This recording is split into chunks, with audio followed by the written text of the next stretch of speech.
Ciao amici, oggi facciamo un confronto comparativo tra due terminali della Realme, o Realme come preferite, però sono due terminali che appartengono a fasce differenti, cioè qui a sinistra abbiamo il Realme GT Master che è un telefono di fascia media, un Best Buy di fascia media, di cui trovate una recensione sempre nel canale. Un'altra recensione comparativa e a dir la verità trovate anche le impressioni dopo 4 mesi di utilizzo. Qui invece sulla destra trovate il Realme GT che sarebbe il fratello maggiore.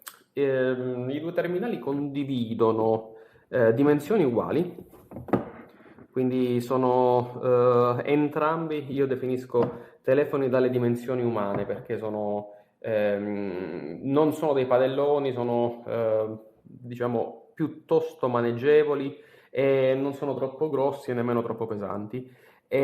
Solo che condividono anche un pochino, credo, l'hardware a livello di fotocamera sia abbastanza simile, però sono mossi da processori diversi. Quindi qua abbiamo uno Snapdragon 778, quindi un processore di fascia media, qui invece abbiamo l'888 che era il processore più veloce dell'anno scorso. Adesso c'è un processore di generazione ancora più nuova, però diciamo che ancora questo processore è un mostro per quanto mi riguarda. Al solito farò un confronto comparativo avviando le app che secondo me sono di utilizzo più comune e poi farò un confronto invece fotografico, quindi foto e video della stessa scena scattate con i due terminali. Allora, cominciamo con il chiudere tutto su entrambi. Ok. E cominciamo a quindi avviare Facebook. Vabbè, diciamo cambia nulla. Continuo.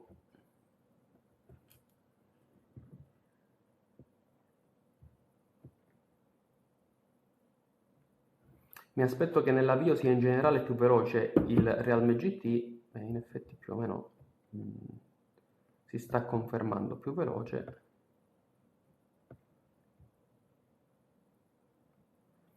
In realtà secondo me la differenza di velocità è davvero risibile, però devo fare il cronista onesto, quindi se c'è un minimo vantaggio di uno o dell'altro ve lo segnalo. Diciamo che costantemente, leggermente più veloce. In alcuni casi secondo me la differenza neanche si nota, però seppur minima c'è. Questo è un gioco pesantuccio che vi faccio vedere che differenza di velocità ha di avvio tra i due. L'ho provato prima, secondo me è davvero minima, però un pochino c'è.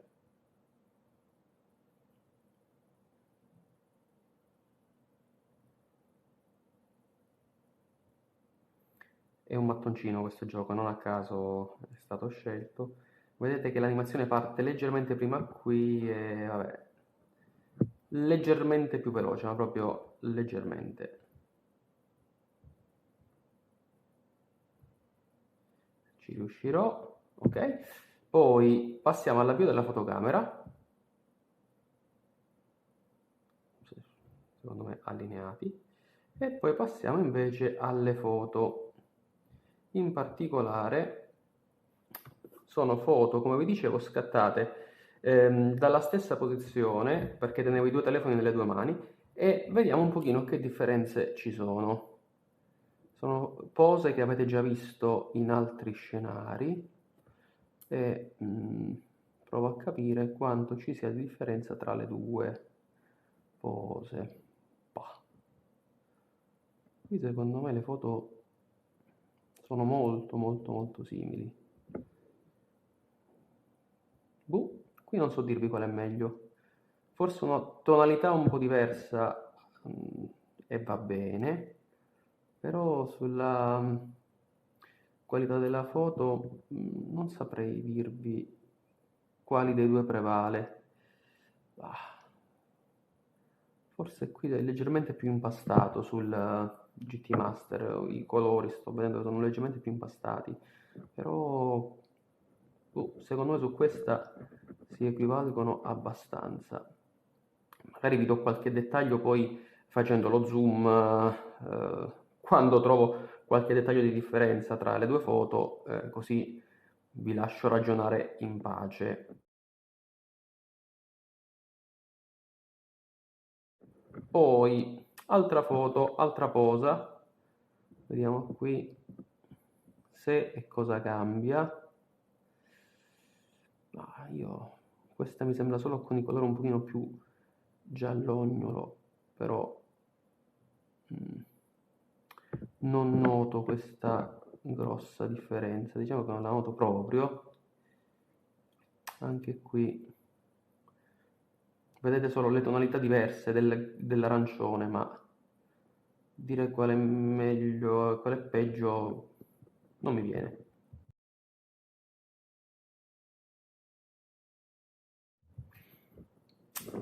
Continuiamo. Targa leggibile bene, targa leggibile bene. Riflessi uguali, proviamo qualche cosa più distante, quindi qua.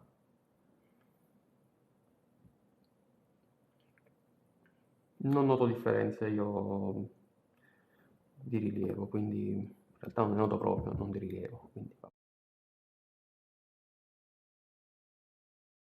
vabbè. Continuiamo. Finora apparato fotografico mi sembra molto simile, per non dire identico. Anche qui, ripeto, provo a farvi lo zoom e ve lo lascio alla fine di ogni foto.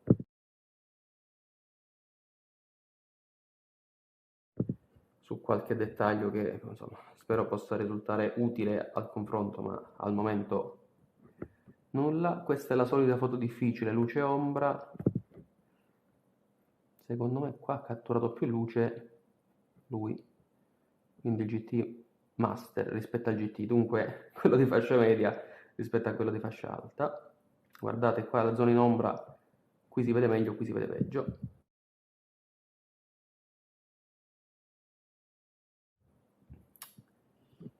Altra foto, questa con un'esposizione diversa.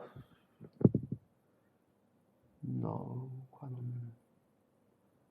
non so, faccio fatica a trovare un vincitore un'altra volta.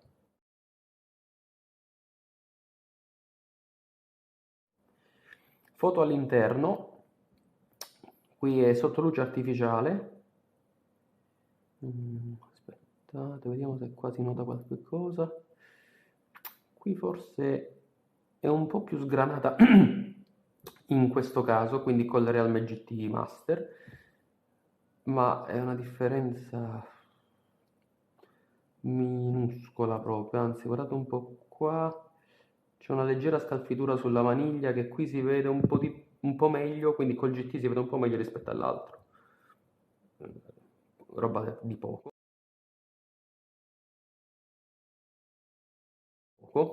Questa invece è una foto fatta in modalità normale, ma il corridoio era completamente buio. In questo caso è meglio il Realme GT, perché come vedete è riuscito ad avere una luminosità maggiore, ha acquisito più luce a parità di condizioni, mentre questa è la stessa foto di prima con la modalità notte. Qui direi che differenza, se non di tonalità, non ne vedo tanta, non so quale dei due prevale. Però in entrambi i casi la luce è stata catturata, forse qui un pochino di più, sì, è in linea con il risultato visto prima della luce al buio.